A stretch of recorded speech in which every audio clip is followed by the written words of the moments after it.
Boa tarde a todos. Sejam todos bem-vindos à nossa casa querida, nossa casa amorosa. Boa tarde a todos aqueles que nos acompanham ao vivo pelo canal 14 da TV FEB. Nós começamos trazendo alguns avisos e um deles é sobre o nosso congresso que vai acontecer no dia 6 de agosto no Metropolitan das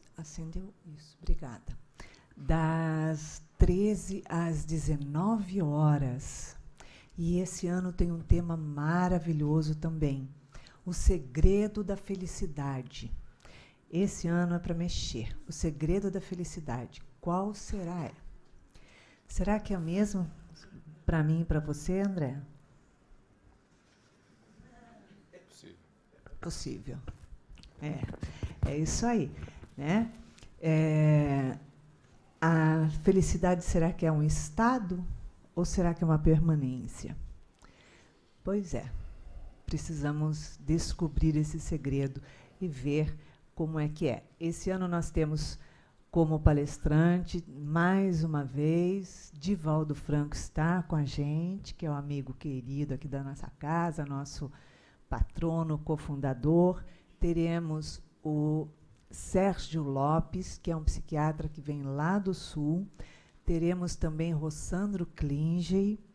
Teremos também, representando a nossa casa, médico, psiquiatra e neurologista, Dr. Luiz Mário Duarte, e teremos também a Cristiane Niero, que também representa a casa.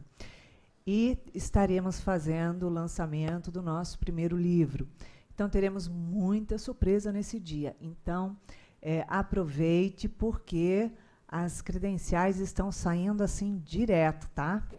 Tá aí para o final já. Você pode conseguir pelo nosso site, sejabarra.org, ok? Então, está aí dado o recadinho. Nós vamos fazer uma prece e hoje nós temos o nosso convidado que acompanha aqui nossa casa desde o comecinho, desde a fundação, lá na Fernando Matos, né? Que você começou, né? Está aí, está acompanhando a casa há 10 anos já.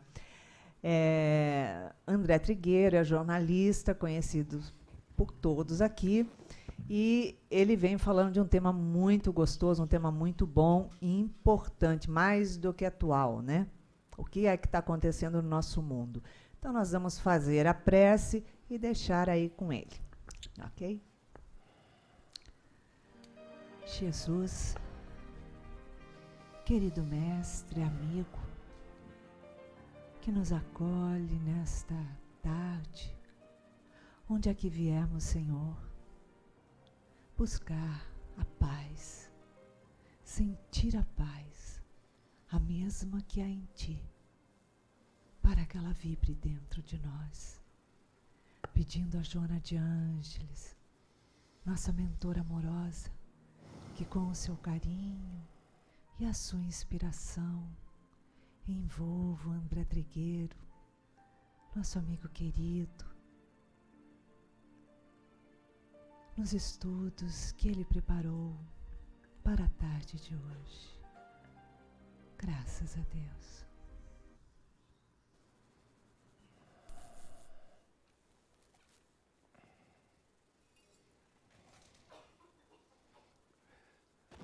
Meus amigos, muito boa tarde.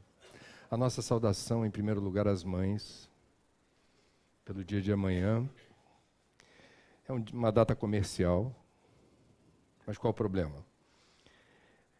Por que não aproveitar uma data comercial para manifestar de forma mais explícita possível a justa gratidão às mães que estão cumprindo missão, as mães que são mães. Nós estamos, curiosamente, na véspera do Dia das Mães, lembrando também que a nossa casa comum, a Terra, Gaia, na mitologia grega, também é chamada de mãe. terra. Uma velha senhora de quase 5 bilhões de anos, que prossegue na sua jornada evolutiva como tudo o que existe no universo.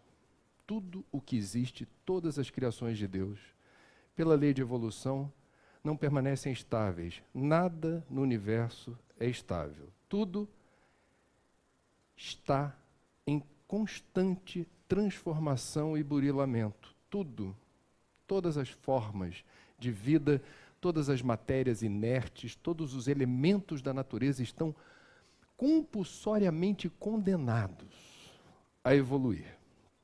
E isso vale para a nossa casa comum.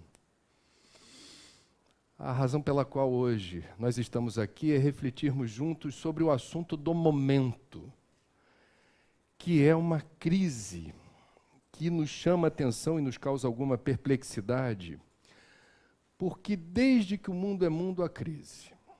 Obstáculos, dificuldades, adversidades, sempre fizeram parte da existência de todos os homens e todas as mulheres desse planeta, em todas as eras, em todos os séculos.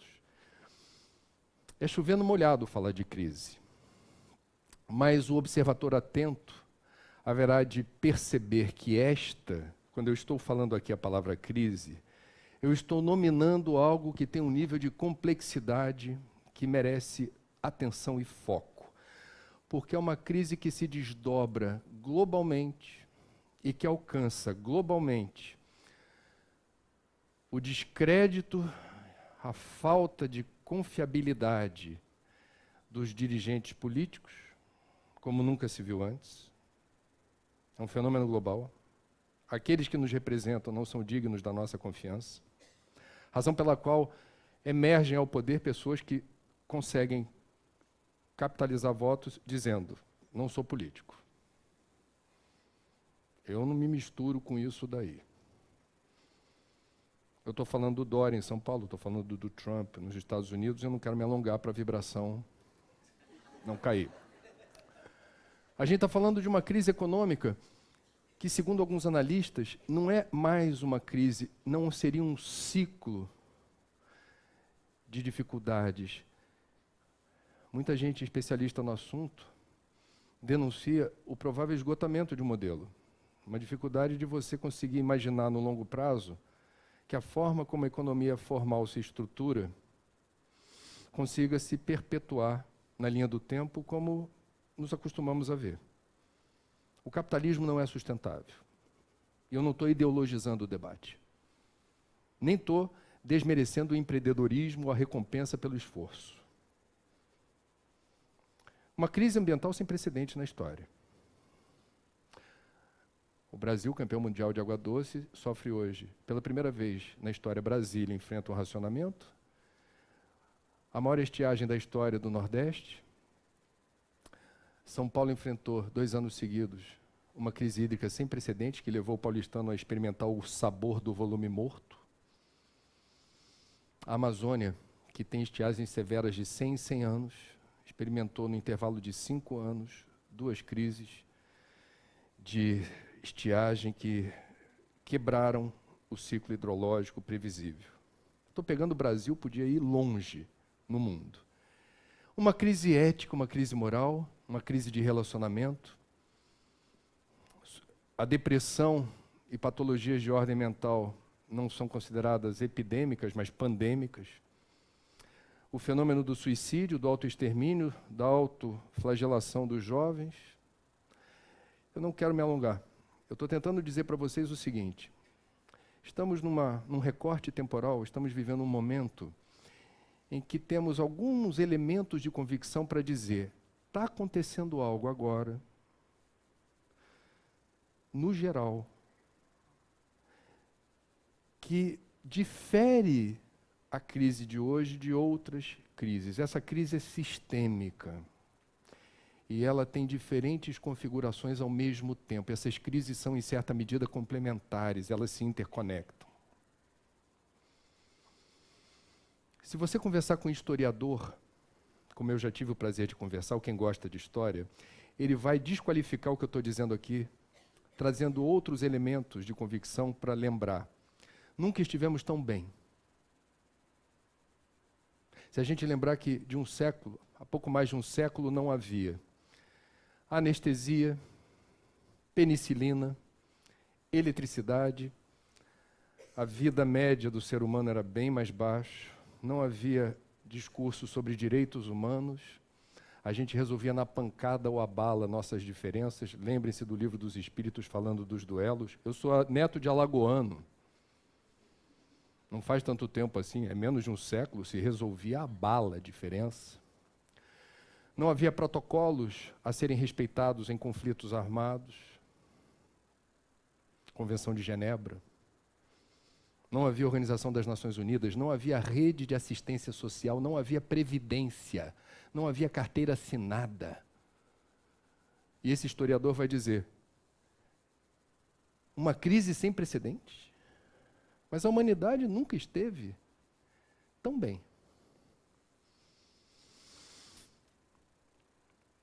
Se esse historiador tiver certo, e eu acho que ele tem alguns argumentos interessantes, eu vou tentar construir a retórica aqui, a minha narrativa, de outra forma.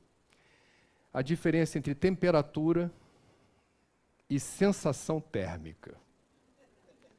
Temperatura é o que está apontando no aparelhinho do ar-condicionado, está aí com ele?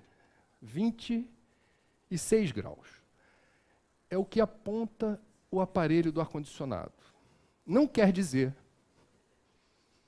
que cada um de vocês, nesse momento, tenha a sensação térmica de 26 graus. O debate não é linear, é difícil mesmo, eu tenho que ter cuidado. As coisas mais importantes da vida não são explicadas em 140 caracteres com espaço. Hashtag paciência com o orador. Deu para entender, então? Nós temos uma temperatura que está lá, configurada, e uma sensação térmica que revela outro registro dessa temperatura. O que eu quero dizer? O discurso do historiador não exclui o que eu estou falando e vice-versa. A gente pode estar hoje vivendo, portanto, duas realidades distintas. Ao mesmo tempo que vivemos o apogeu da civilização em vários aspectos, nós experimentamos uma múltipla crise sem precedentes na história. Como é bom ser espírita. Por quê? Porque o espiritismo traz uma resposta para isso. Em que sentido?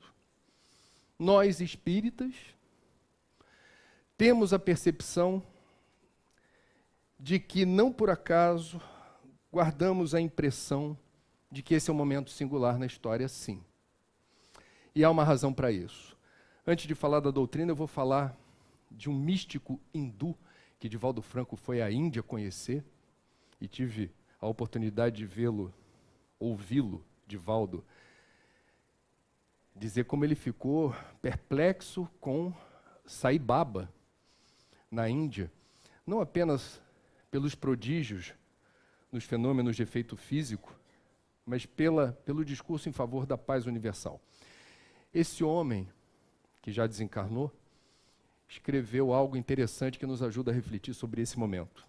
Ele disse, muitos consideram esse momento um momento trevoso, sombrio. Mas permitam-me dizer, Sai Baba, vamos imaginar um quarto, que tem uma luz que é suficiente para iluminar tudo o que você precisa enxergar no quarto. É uma luz que não ofusca, é uma luz que cumpre a sua função. E, de repente, você substitui essa luminária por um holofote, que extrapole muito a necessidade de iluminação do ambiente. Há uma profusão de luminosidade tão intensa que permite que você, ao entrar no quarto, enxergue além do que a outra luz permitia enxergar. E nesse processo escatológico de visibilidade daquilo que não era possível perceber, mas que essa luz intensa permite reparar, nós vamos enxergar muita coisa que a gente não vai gostar de ver. Mas não é treva, não são sombras, é luz. Nós vivemos a era em que nada do que estava oculto, escondido, velado, resiste a essa luminosidade. Isso vale para o Brasil e para o mundo. Eu não estou falando só de Operação Lava Jato, delação premiada,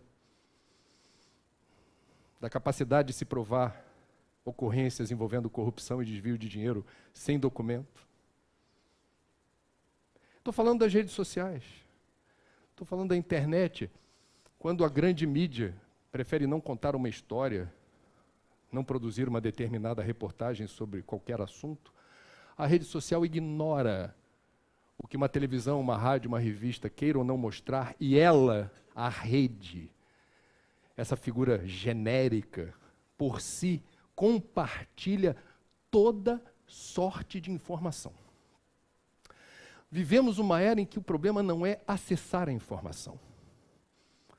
Nunca houve tanta informação. É uma overdose, uma avalanche, uma profusão de dados, estatísticas, fotos, filmes.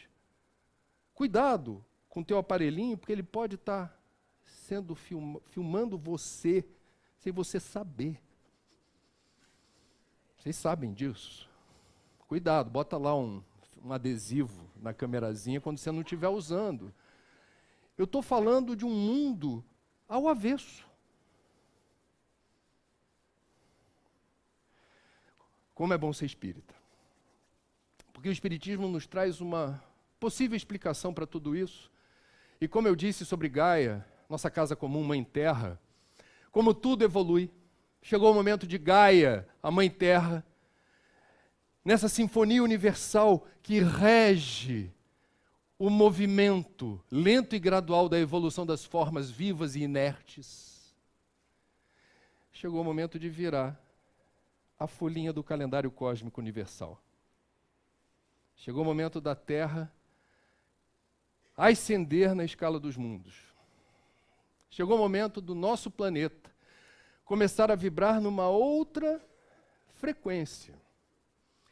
E esse momento de passar de 110 para 220 costuma dar choque. Costuma causar alguma angústia, alguma inquietação de forma consciente ou inconsciente. Alguns sentem, alguns têm episódios de insônia que não ocorriam antes. Alguns têm episódios de angústia, ansiedade. A gente está vendo a profusão aí de síndrome de pânico, transtorno de humor, etc. É como se anteninhas registrassem algo diferente. E é sobre isso que a gente precisa aqui refletir. O que efetivamente está acontecendo? A gente chama de transição planetária, foi uma obra do Divaldo, psicografada por Manuel Filomeno de Miranda. Na era da transição, músicas aparecem de repente em ambientes espíritas, mas vocês não precisam se incomodar com isso, faz parte do processo. O fato é que esse mundo virado ao avesso, onde nada é oculto, nada está sendo sonegado em termos de informação, é um momento propício para separar o joio do trigo. É um momento em que todos nós estamos sendo convidados a sairmos da zona de conforto, a pensar fora do quadrado e a se posicionar. Não existe neutralidade no universo. Esse saculejo é para a gente sair do lugar e dizer, eu venho para cá ou eu vou para lá. Não importa, a escolha é sua. Do it! Faça! Esse é o momento. É como se Deus pegasse uma caixinha com as pecinhas estão ali já quase grudando no tabuleiro. Não é para grudar. Vida é movimento, vida é ação. Incessante, o tempo todo. E fizesse assim. Sai do lugar onde você se acomodou. Não vale fé de conveniência. Cuidado com a tua retórica se estiver descolada da tua atitude. A hora é de você assumir o que você é, reconhecer você no tabuleiro e verificar. Se aonde você está, está bom. Se não estiver bom, presta atenção. Ainda há tempo para você movimentar sua pecinha no jogo. Quem somos nós? Nós somos os trabalhadores da última hora. O que significa isso? Capítulo 20 do Evangelho, a gente vai encontrar 4 mensagens. As 4 são distintas, não há redundância. São 4 leituras diferentes sobre a parábola do Cristo, quando o Senhor da vinha vai chamando os trabalhadores em momentos distintos do dia para trabalhar na propriedade dele rural lá. Vai convidando, está precisando de gente para trabalhar, e ao final do período dá a mesma moeda, ou seja, o mesmo valor para cada um. Uma moeda toma. E há quem fique desconfortável ou se sinta desvalorizado, desrespeitado, pelo fato de ter começado antes a trabalhar e no final do período ganha a mesma coisa do que quem começou por último. E quem questionou o senhor da vinha ouviu dele o seguinte: meu amigo, eu não vos fiz injustiça. Não acertastes comigo uma moeda pela vossa jornada? Tomai o que vos pertence e vai. Por mim quero dar a este último tanto quanto a vós. Não me é, pois, permitido fazer o que eu quero? E o vosso olho é mau porque eu sou bom? O que quis dizer Jesus sobre isso? Primeira mensagem do Constantino, que Kardec publica na codificação. Constantino se manifesta nos seguintes termos: quem é o trabalhador da última hora não teve antes preguiça ou má vontade por não trabalhar, apenas não surgiu o ensejo, não houve oportunidade. Ele foi chamado e foi trabalhar por último, mas se ele fosse chamado primeiro, ele estaria apto para realizar aquele ofício, ele estava pronto. Mas há fatores aí que precisam ser levados em conta, de sincronicidade. Ele não merece ganhar menos, porque ele não foi chamado antes. Ocorre que ele já estava preparado. Como é que a gente pode interpretar isso? Muitos de nós, nesta vida, fomos egressos do catolicismo. E boa parte de nós, em outras vidas, fomos cristãos mal formados na deturpação do Evangelho. Guardamos as piores referências do que fosse o cristianismo e de quem seria Jesus. Porque em nome de Cristo e de Jesus se matou como nunca na história da humanidade. As religiões são responsáveis pelo maior banho de sangue da história. Tivemos as cruzadas, tivemos o episódio da Inquisição. Olha, usaram o Cristo para legitimar toda sorte de violência. A gente traz isso de vidas passadas. Então, eventualmente, nós estávamos prontos para lide, na vinha. Mas não nos foi passada a verdadeira essência do Evangelho. Esse Jesus eu não confio. Esse cristianismo não é o meu. A segunda mensagem é de Henri Reine. Perdão, Henri Reine, está aqui. E ele fala que os trabalhadores da primeira hora seriam os profetas e Moisés. Na linha do tempo vieram os filósofos, sábios, vieram os mártires. E, por fim, século XIX, na era da razão, vem o Espiritismo na Cidade de Luz, a partir de Paris, irradiando para o mundo uma releitura dos Evangelhos, como Consolador Prometido, Cristianismo, Redivivo, Terceira Revelação. Ele faz, portanto, essa categorização dos trabalhadores da última hora numa linha temporal. Nós vamos ter uma mensagem evangelista do Erasto, que diz o tempo todo, ide e pregai. A mensagem do Erasto é a maior de todas e evoca os espíritas a dizerem, cara, você já tem a informação, mas ela não basta em você mesmo. O espírita não deve usar o espiritismo de uma maneira egoísta, como se fosse autoajuda. O espiritismo só faz sentido quando a gente usa o Consolador Prometido em nosso benefício para poder ajudar e se habilitar a reduzir o estoque de dor e sofrimento de outras pessoas. Então o ide pregai é literalmente ide pregai, que é uma mensagem muito evangélica, né? de tradições pentecostais ou neopentecostais. Mas aqui o ir de pregar não é ir na pracinha e ficar lendo o livro dos Espíritos em voz alta. Aqui o ir de pregar é exemplifica o Evangelho ajudando a quem precisa. É como eu entendi. A última mensagem, os obreiros do Senhor, é do Espírito de verdade, que começa assim: atingistes o tempo do cumprimento das coisas anunciado para a transformação da humanidade. Deus faz, aí no outro trecho, Deus faz neste momento o recenseamento dos seus servidores fiéis e marcou com seu dedo aqueles que não têm senão a aparência do devotamento, a fim de que não usurpem mais o salário dos servidores corajosos. 4 interpretações. Se eu bem entendi o que está escrito aqui, nós que no sábado à tarde, num dia de folga, viemos à casa espírita, no caso seja Barra, poderíamos ser chamados de os trabalhadores da última hora. A gente não está aqui só para absorver conhecimento. O espiritismo não funciona bem assim.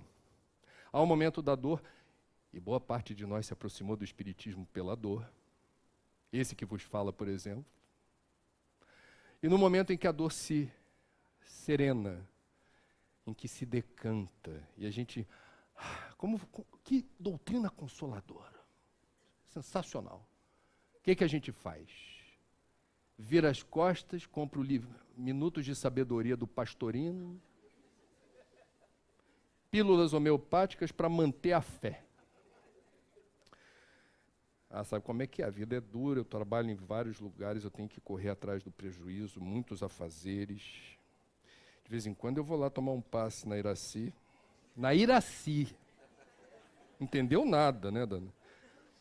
Tomar um passe, tomar uma aguinha fluidificada e a vida segue. A gente usa a doutrina em nosso favor, mas a gente não se percebe como agente da mudança que precisa se resolver fora do ambiente espírita. Aqueles de nós que ao desencarnarmos, julgarmos que a frequência casa espírita ou a memorização de trechos inteiros do Evangelho, o livro dos Espíritos, vai resolver nossa situação do lado de lá, está enganado. Espiritismo não é um fim em si mesmo. É um meio para se alcançar um objetivo mais nobre. E a doutrina me ganhou, Iraci. Quando eu li isso, ela não se intitula o único caminho que leva à salvação.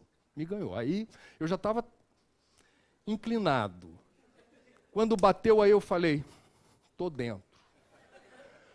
Porque por alguma razão, talvez de vidas passadas, me causa uma certa alergia qualquer tradição, qualquer filosofia, qualquer corrente religiosa que se autoproclame o único caminho da salvação. Gosto do ditado que diz, a beleza do jardim de Deus está na diversidade das flores.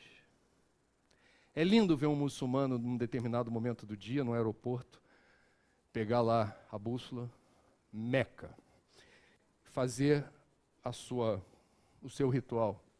É lindo ver os evangélicos americanos antes da refeição, antes da ceia, morrendo de fome. Opa, ninguém toca na comida. Quem faz a prece? É lindo lembrar de Deus no mundo da matéria, da dispersão e da distração. Ser espírita implica, sendo o espiritismo a fé raciocinada, um estoque extra de responsabilidade sobre que destino, que aplicabilidade daremos àquilo que entendemos como sendo a explicação possível para as leis que regem a vida e o universo. Qual o sentido da existência, da dor, do sofrimento, da morte? A morte existe? Hoje, eu vou compartilhar com vocês um estudo que fiz de 2 mensagens. Não sei se já posso? Muito bem. De mensagem, não sei se vai dar para ler todo mundo, mas eu vou recitar aqui os trechos das mensagens de Joana de Ângeles e de Manuel Filomeno de Miranda, psicografados por Divaldo Pereira Franco. A grande transição é a mensagem de Joana que eu escolhi. Ela foi psicografada em 30 de julho de 2006. Vejam que coincidência, meu aniversário. Sabe o que isso significa? Nada. Outra mensagem é Transição Planetária, de Manuel Filomeno de Miranda, foi psicografada em 9 de abril de 2010. Porque Divaldo tem muitas mensagens atribuídas a ele que ele não reconhece, eu tive o cuidado de checar se essas duas, jornalista tem que fazer isso. Divaldo, paternidade é sua? Primeiro ele disse assim, meu filho, são muitas mensagens, me dê um tempo, vou pedir ajuda para pesquisar, lá na Mansão do Caminho. Rapidinho, essa não tinha como não ser, porque eu peguei de livro, essa daqui era a mensagem que a gente acha por aí. Muito bem, qual foi o meu objetivo? Duas mensagens que falam da transição, que é o assunto da gente aqui hoje. E duas mensagens que eu arbitrei 4 formas de dividi-las. E nas 4 formas de dividi-las, eu peguei trechos da Joana e trechos do Manuel Filomeno de Miranda para mostrar como esses dois seres iluminados explicam cada um a seu modo, através do mesmo médium, as mesmas questões. Por haver redundância entre Joana e Filomeno, eu estou tomando como algo relevante para quem é espírita, o que eles estão falando sobre, por exemplo, cenários sombrios. Então a gente vai começar com o registro do momento, segundo esses dois espíritos. O que está acontecendo hoje no mundo? Qual é a sensação térmica? Nos diz Joana de Ângeles, não serão apenas os cataclismos físicos que sacudirão o planeta, como resultado da lei de destruição, geradora desses fenômenos. A gente está falando de terremoto, de tsunami, vulcão em erupção. A gente está falando de fenômenos da natureza num mundo que tem mais de 7 bilhões de encarnados, e haverá questões, haverá tragédias, haverá dor, haverá sofrimento. Mas também, de Joana, os de natureza moral, social e humana, que assinalarão os dias tormentosos que já se vivem.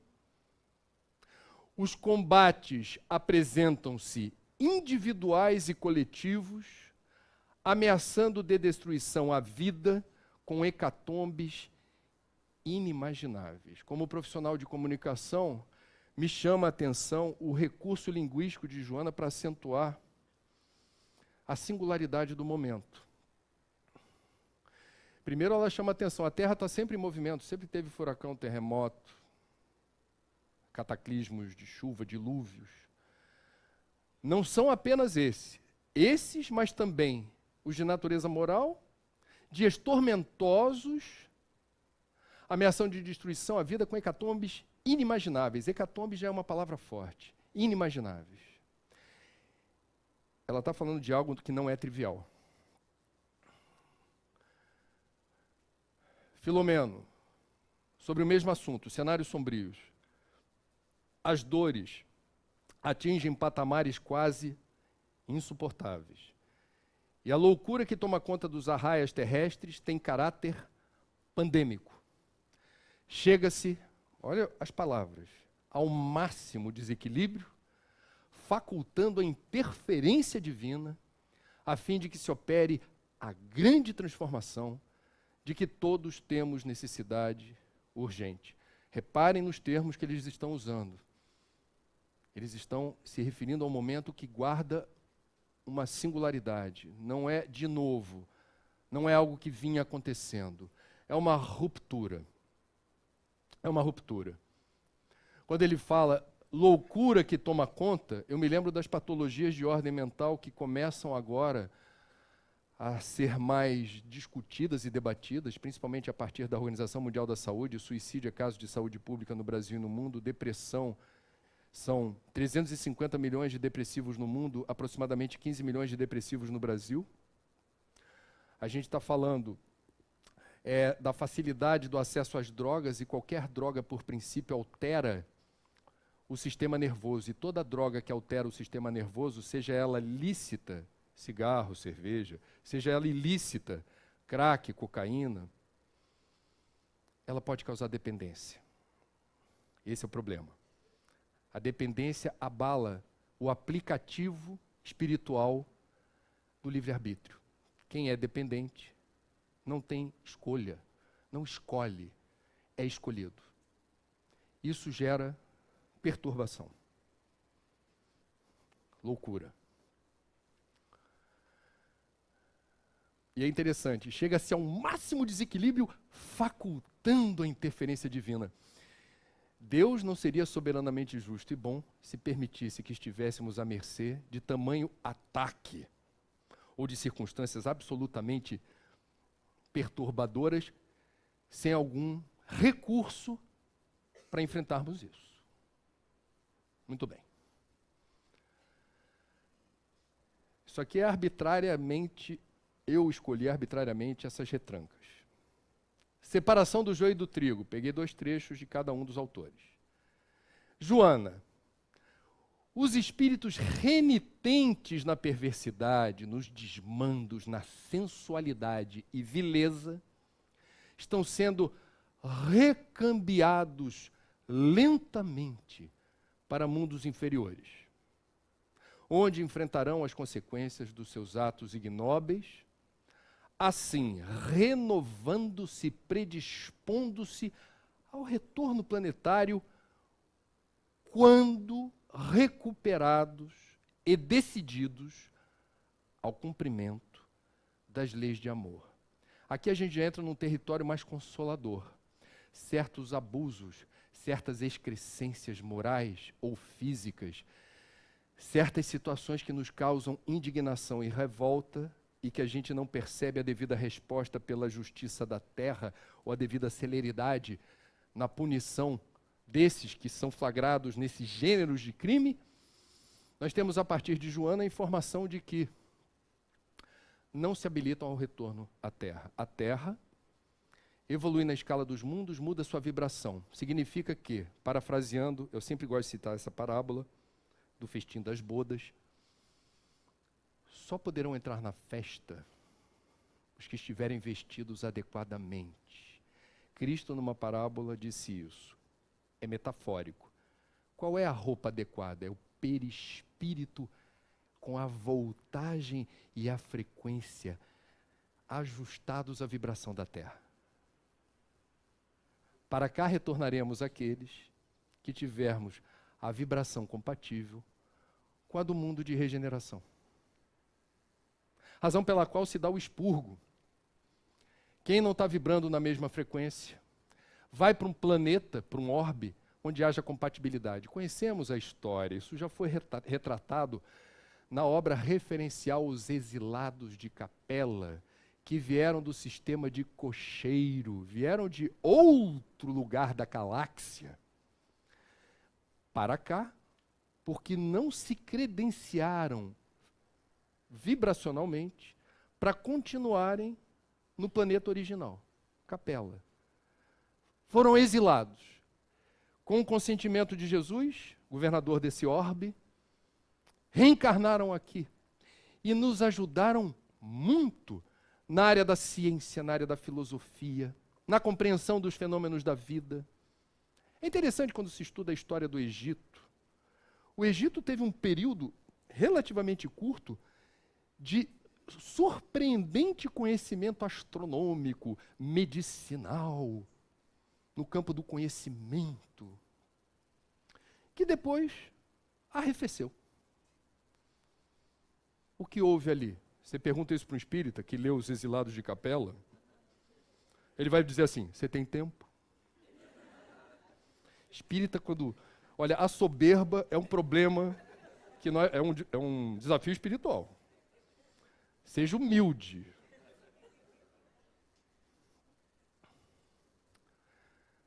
Esse conhecimento veio de Capela. E a partir de um determinado... E eles sofrem quando vêm para cá. Porque aqui é o retorno, para o padrão deles, a um passado distante, longínquo, que eles vão voltar a experimentar aqui algo que já tinha dado. Eles achavam que já tinha dado para o gasto. E retornam compartilhando os seus conhecimentos e sendo desafiados a terem um comportamento ético e moral diferente. Quando alcançam esse comportamento ético e moral diferenciado, têm a permissão para retornar ao planeta de origem. É o mito de Lúcifer, o anjo caído, e por aí vai. O que diz Manuel Filomeno de Miranda? A gente está falando separação do joio e do trigo. Filomeno. As criaturas que persistem na acomodação perversa da indiferença pela dor de seu irmão, que assinalarem a existência pela criminalidade conhecida ou ignorada, que firmarem pacto de adesão à extorsão, ao suborno, aos diversos comportamentos delituosos do denominado colarinho branco. Filomeno foi na mosca. Por um largo período não disporão de meios de permanecer na terra, sendo exilados para mundos inferiores. Muita gente preocupada com o Brasil, dizendo, esse país não tem mais jeito. Permitam-me dizer que eu, nesse campo, discordo completamente. Eu sou do tempo, como jornalista, que se dizia, esse é o país da impunidade, esse é o país que o colarinho branco não vai preso. Quem quiser, pega um avião, vai daqui direto para o Galeão, desembarca em Curitiba, pede para o táxi levar a Polícia Federal. Lá dentro, não precisa nem entrar, pergunta na portaria da PF, quantas pessoas ditas influentes politicamente ou economicamente estão no cárcere da Polícia Federal hoje, em Curitiba? Se não tiver grana nem disposição para ir para Curitiba, pega Brasil, vai até Bangu. Ali, quando chegar, é do lado direito, tá? A saída para o presídio, complexo penitenciário. Sai à direita, Bangu, complexo penitenciário. Chegou. Não precisa entrar, você não vai conseguir. Pergunta para o porteiro que estiver lá do DESIP. Fala assim, amigo, quantas pessoas influentes hoje, que a gente não tinha a menor suposição num passado recente de que pudessem estar recolhidas aqui, estão hoje? Ele vai te dar um número. Não é bonito isso. Isso não é motivo de orgulho. Isso é um registro de uma mudança. Esse país está mudando para melhor. Nós estamos tomando um vermífugo para retirar os parasitas do caminho e recuperar a saúde. O vermífugo é forte, porque tem muito parasita. Desculpa a expressão chula, mas eu também tenho as minhas metáforas aqui para a gente tentar compreender a gravidade do momento, mas não no sentido negativo. Quando o paciente está muito debilitado por circunstâncias hostis que lhe drenam saúde e energia, o remédio é forte. Muito forte, que pode causar debilidade momentânea. Somos nós. Vai passar. Ou como diz Chico, isso também passa.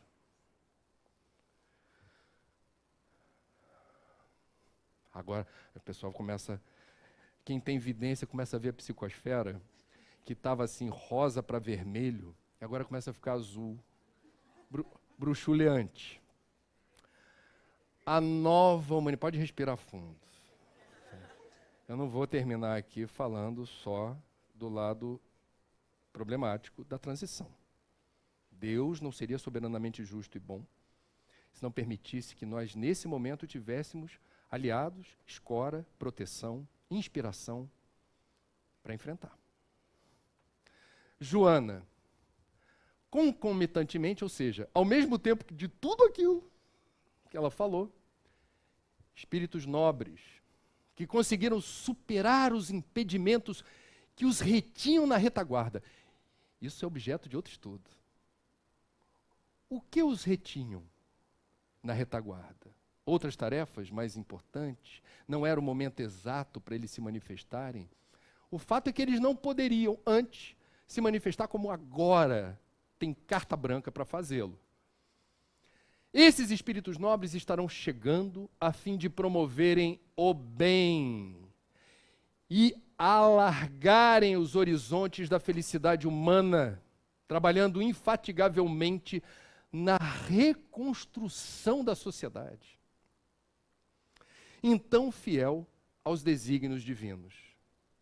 Da mesma forma, missionários do amor e da caridade procedentes de outras esferas. Não é o povo daqui.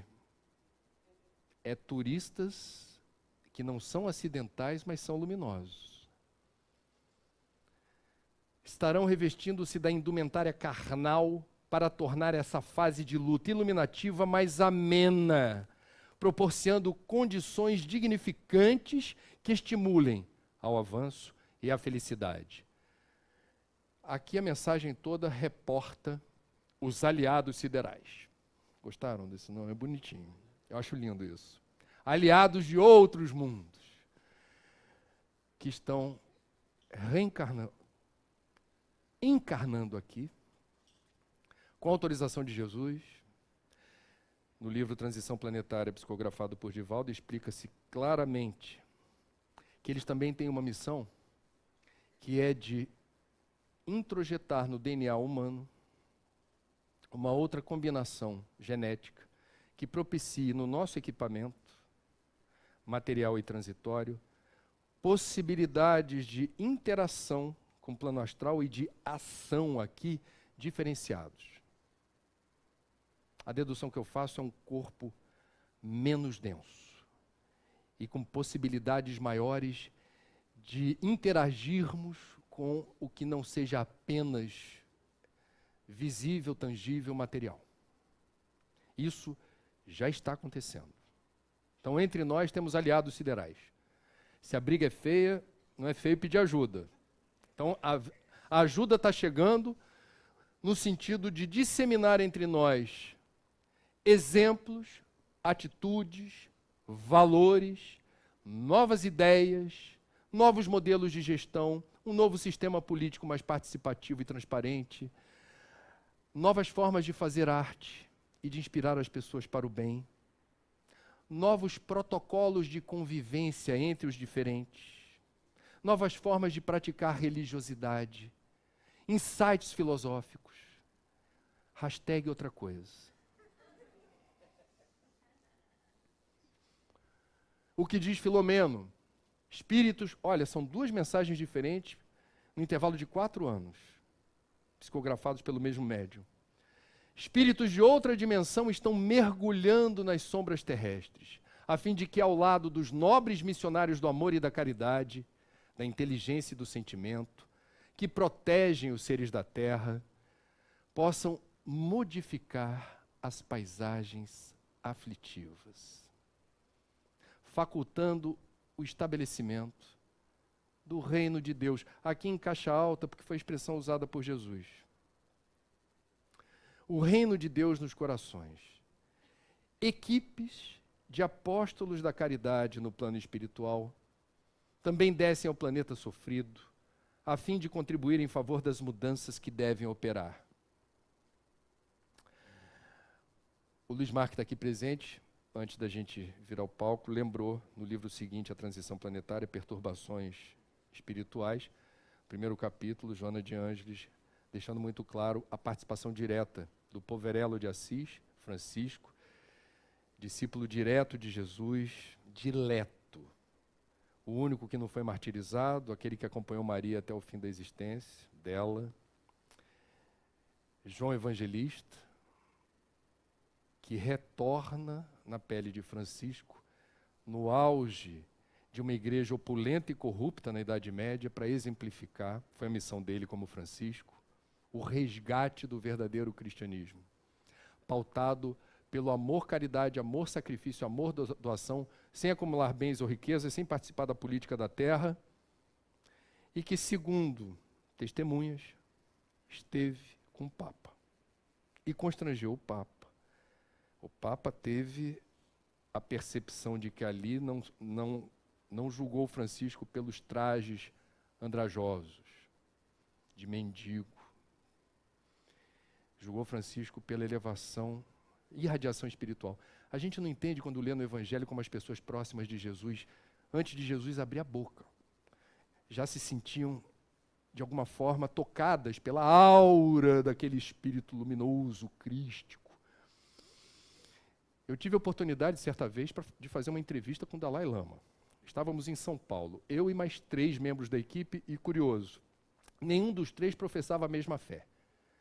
Eu, espírita, a gente ficou um tempão esperando o Dalai Lama entrar na sala, nos conhecemos profundamente. Jogando conversa fora. Eu, espírita, tinha um evangélico, tinha um católico paraquedista, assim, que... eu sou católico, mas também não banda, não sei o quê. Ele ia para lá e para cá. E tínhamos um agnóstico, uma pessoa que... Ou ele teve algum pudor de falar que não acreditava em nada, ou ele falou, eu não sei, não tenho nada, assim, a priori não rezo para nenhum santo. E o que aconteceu foi muito interessante, porque a gente estava esperando fazer uma entrevista, a gente estava preocupado com o aspecto técnico, será que vai dar tempo? Ele vai sentar ali, hein? A luz está aqui. Como você fez agora no estúdio? Como é que vai ser? Adentra ao salão de um hotel em São Paulo, Sua Santidade, o Dalai Lama, líder espiritual dos budistas tibetanos. O rapaz da técnica cumprimenta ele. O rapaz da técnica botou o microfone de lapela, ele senta, a gente conversa um pouquinho. Não sei qual de nós dois tinha o pior inglês na hora da conversa, mas a gente se comunicou. Termina a entrevista, sai Dalai Lama, a gente ficou uns 2 ou 3 minutos em silêncio. E o silêncio ressoou. Porque não era um silêncio por falta de assunto, era um silêncio contrito. A gente tinha, naquele momento, o coração apertado no bom sentido, com a emoção de ter tido contato com um homem que de alguma forma nos impressionou apenas com a sua presença. Eu estou compartilhando isso porque foi verdade. E a gente conversou depois sobre isso, e todos nós, inclusive o agnóstico. Gente, que é isso? Que homem é esse? Ele me deu de presente, ele dá de presente isso para todo mundo que ele tem algum contato, uma espécie de pano branco, que é a tradição do Tibete antes da invasão chinesa. É um ato de simpatia, de apreço. Quando eu voltei, tinha um encontro no Instituto de Cultura Espírita. Você lembra? E eu fui com a chá, falei, foi meu pedido de desculpa, cheguei atrasado, mas era por uma boa causa.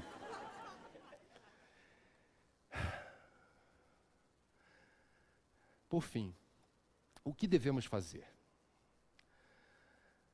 E é curioso isso, a espiritualidade maior não gosta de dar de forma objetiva o que cada um de nós deve fazer. Quem tem acesso à reunião mediúnica, às vezes fica esperando uma mensagem por escrito, uma psicografia. Você está na dúvida se você vai fazer medicina ou veterinária. Aí você fica esperando uma mensagem que o espírito de luz diga, é isso. Se for espírito de luz, não vai dizer. Porque evolução é mérito. Ninguém evolui pelo outro. Você ajuda, propicia, tenta não atrapalhar. Mas evolução é resultado das escolhas que você faz. O espírito de luz está ali para dizer, serenidade, calma, meu irmão. Calma. Vai dar certo. E se você, por acaso, lá na frente descobrir que não é, a vida segue. Muda. Não há problema. O risco é inerente à existência. Então não queira acertar sempre. O que eles estão dizendo para a gente enfrentar esse momento de transição tão turbulento? A sensação térmica não é boa. Quem mora no Rio de Janeiro hoje sabe o que eu estou falando. A crise aqui é diferente. Ela tem um gradiente de perturbação, de agonia, de desespero, porque a gente está vendo, como nunca vimos nesse estado, e particularmente nessa cidade, uma combinação de fatores que nos deixa aflitos. Então, especialmente nós no Rio de Janeiro, precisamos ter atenção no exercício que fazemos, no uso do espiritismo em favor da coletividade, porque ela está ressentida, ela está fragmentada, ela está fraturada. Nunca a nossa fé foi tão testada nessa parte do globo. Joana de Ângeles. A melhor maneira, portanto, de compartilhar conscientemente da grande transição. Veja que bonitinho. Compartilhar conscientemente da grande transição. não é sombra, é luz. Holofote. É através da consciência de responsabilidade pessoal, realizando as mudanças íntimas que se tornem próprias para a harmonia do conjunto. O indivíduo que se renova moralmente contribui de forma segura para as alterações que se vêm operando no planeta. Ah, André, retórica. Não entendo como eu, me modificando, eu possa realizar tamanha reverberação na minha atitude. Vou dar 3 exemplos, banais. Experimenta pegar um lixo que nasceu na rua e ver a reação das pessoas próximas que parecem indiferentes ao resíduo. Causa um constrangimento. Como assim?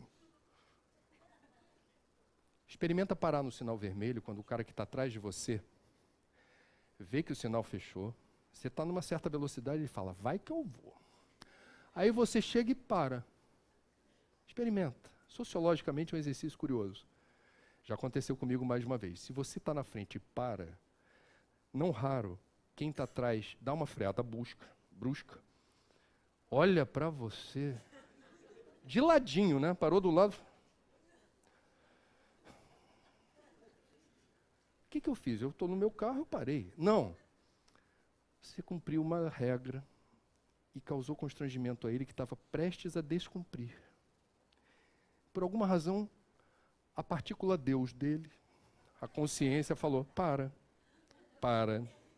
E ele para a contragosto. Terceiro, certa vez eu fiz um curso de meditação transcendental com o professor Kleber Tani, lá no Leblon. E esse professor gostava de compartilhar pesquisas, principalmente nos Estados Unidos, que são os campeões de pesquisas, análise. E a pesquisa mostrava como uma pessoa praticante de meditação conseguia modificar padrões de comportamento da vizinhança. Pela prática consistente de meditação. Diuturna. Não é que a vizinhança ficou melhor, mas você conseguia medir certos indicadores de conflito, de briga, de estresse, que arrefeciam à medida que, na linha do tempo, aquela prática meditativa que irradiava algo, porque aí o Kleber tem o cuidado de dizer, algo, determinava uma mudança de padrão comportamental. Aí vamos usar espiritismo. Provavelmente a psicosfera. Porque a parede é uma ilusão. Você mora num prédio, chão, parede e teto não separam você do teu condomínio. Está claro isso? As energias são intercambiadas o tempo inteiro. Se você faz culto do evangelho no lar, no teu condomínio, o benefício não é só para o seu lar. Porque essa irradiação atravessa parede, chão, teto e às vezes vai embora, hein? Vai embora. A espiritualidade pega esse fluido em equilíbrio, luminoso e fala, com licença, que eu estou levando aonde precisa. Alguém que se esforce para se aquietar, serenar, vibrar numa outra frequência, do ponto de vista estritamente físico, quântico, partícula onda. Num dado momento, a prática regular disso começa a reforçar o estoque de vibração que interfere em outras psicosferas. Isso é profundo demais. A forma como o universo está interconectado é muito bonita. Por fim, Filomeno, o que devemos fazer? Não temos outro objetivo senão estimular os servidores do bem. Não temos outro objetivo. Olha como é que ele coloca os termos. Não temos outro objetivo senão estimular os servidores do bem a prosseguirem no ministério a qualquer custo, sem desânimo, nem contrariedade, permanecendo certos que se encontram amparados em todas as situações, por mais dolorosas se lhes apresentem. Nunca estamos sós. Não nos lembramos do período pré-reencarnatório. Vocês estão agora amaldiçoando o fato de estarem vivos no Brasil, especialmente no Rio de Janeiro, nesse período. É ou não é? De vez em quando vocês não se flagram dizendo, meu Deus, como assim? Por que eu aqui e agora? Espírita não tem o direito de fazer isso. Porque espírita sabe que vida é prova escolhida. E quando a gente tem o privilégio de se aproximar de uma doutrina que promove a fé raciocinada, a gente não usa a palavra que é fundamental para outras tradições, que é o mistério. Mistério não explica nada para a gente. A gente sabe o que está acontecendo, a gente sabe por que está acontecendo, e vamos ser sinceros, a gente sabe o que a gente está fazendo aqui. A gente não está aqui para promover o agravamento da dor, do sofrimento, da desigualdade, da perplexidade, do desânimo, do desalento. Não. A gente está aqui para reforçar o estoque de fé, confiança, otimismo, a percepção de que o futuro inequivocamente será melhor e que, por mais difíceis que sejam os momentos do porvir, isso também vai passar. A gente está aqui para semeadura.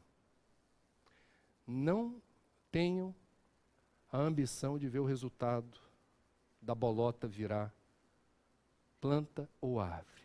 Se contentem em fazer a parte que nos cabe, na escala de tempo que temos. Isso vai se resolver numa escala de algum tempo. Eu tenho 50, eu digo para vocês, eu não vou ver o resultado disso. E eu trabalho com o meu psiquismo, com a minha autoestima o tempo todo dizendo, a parte que nos cabe nessa etapa da Terra não é outra senão persistir, fazer o que a gente sabe ser o certo. Não vou ver nesse momento os resultados. É uma questão de fé? É. Faz sentido resgatar o legado do Cristo através de seus discípulos quando disse, vigiai e orai. Mente em alerta. Liga todos os sensores. Porque quando a gente está à deriva na vida, há um arrastão que leva. Quem está muito solto por aí, sem saber direito o que está acontecendo e se deixando levar pelo mundo das sensações e das recompensas imediatistas, rapidamente se percebe numa armadilha. Isso é doloroso. Quem tem a informação que a doutrina passa é um privilegiado. Não basta usar a doutrina como autoajuda. O momento é tão sério, é tão singular, que nós precisamos ser o elemento que traz esperança. A gente precisa renovar todo dia a nossa fé. Todos os dias nos lembrarmos dos preceitos que sustentam a fé raciocinada. Não vou ver qualquer programa de televisão, não vou ouvir qualquer música, não vou comer qualquer alimento pesado que me deixe indisposto, não quero ficar perto muito tempo de qualquer pessoa que me deixe para baixo. Eu vou cuidar de mim. Por quê? Porque eu faço parte de um plano. Eu faço parte de um projeto. Obrigado, vizinho chato. Obrigado, patrão que me persegue. Obrigado, família problemática. Porque eu estou sendo testado na minha fé. E a pedagogia do exemplo e da atitude é o Evangelho redivivo. Jesus não seria quem foi se não exemplificasse o que disse. Nós, espíritas, temos o reforço da razão. Não há motivo para hesitar. Não há motivo para adiar ou postergar. Somos os trabalhadores da última hora. Fomos convidados para trabalhar na vinha. A hora é de agir. Obrigado pela atenção.